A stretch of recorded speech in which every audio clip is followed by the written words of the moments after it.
body count ended up successful because of Sly Stone. I was a messenger. I used to deliver packages, when for companies. So I was delivering a package one day to this music firm, right? Had a management company. They managed a whole bunch of groups. So I look in there and I see Perry Farrell. I'm nobody. I'm the delivery guy, right? Right. I hear him talking. I hear him say, I'm trying to do this song. I wish I could get Sly. I'm like, I know Sly Stone. I'm the delivery guy.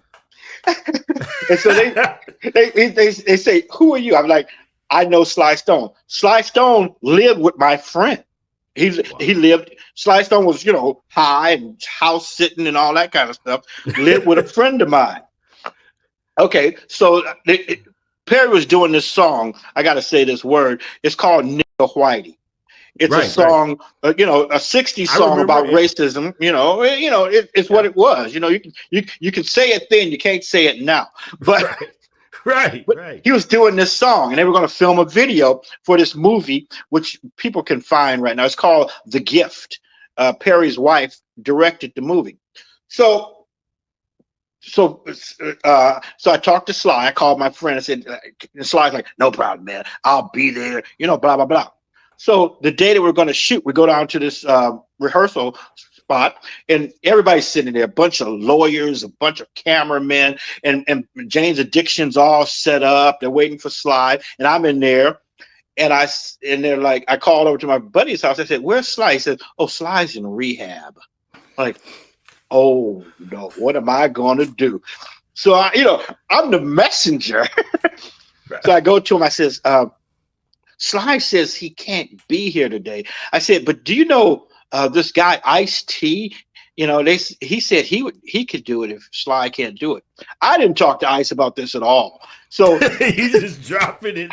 I just dropped my high school friend's name in there, hoping that could be a life raft. Right. So they said, we love Ice-T. You can get Ice-T? I said, yeah, I can get Ice-T. So they're like, oh, can you get him here today? I'm like, I can get him here, as soon as I can. So I called Ice on the phone. Ice is in the studio with Quincy Jones doing Back on the Block. I'm like, oh my God. Great timing. Yeah. So he says, as soon as I'm finished here, I'll come to where you are, right? We're like, okay, cool. So Ice finishes, he shows up. He does, they're getting ready to do the song. Perry does a verse, Ice does a verse. Ice does a verse, yeah. And Perry does a verse. And so Perry says to me, he says, Ernie, you got a guitar? I'm like, yeah, I got a guitar in my car. It's in my car. I went and got it. He says, hop in the video. So I meet Dave, Navarro, and we exchange guitar parts. He shows me the song. We film it right there on the spot. We film it for the movie. Wow. Okay. 6 months goes by. We didn't ask for no money, no nothing. 6 months goes by. Perry's putting together Lollapalooza. He calls up and asks Ice. He says, "Can you have a band with Ernie? Can y'all get on the show?" That's how we ended up on Lollapalooza. Dang, man, that is awesome, man. So it goes back to Sly Stone. Sly Stone sets the catalyst for that. Yeah, for him being high and not showing up. But I have to say, Sly has 5 years sober.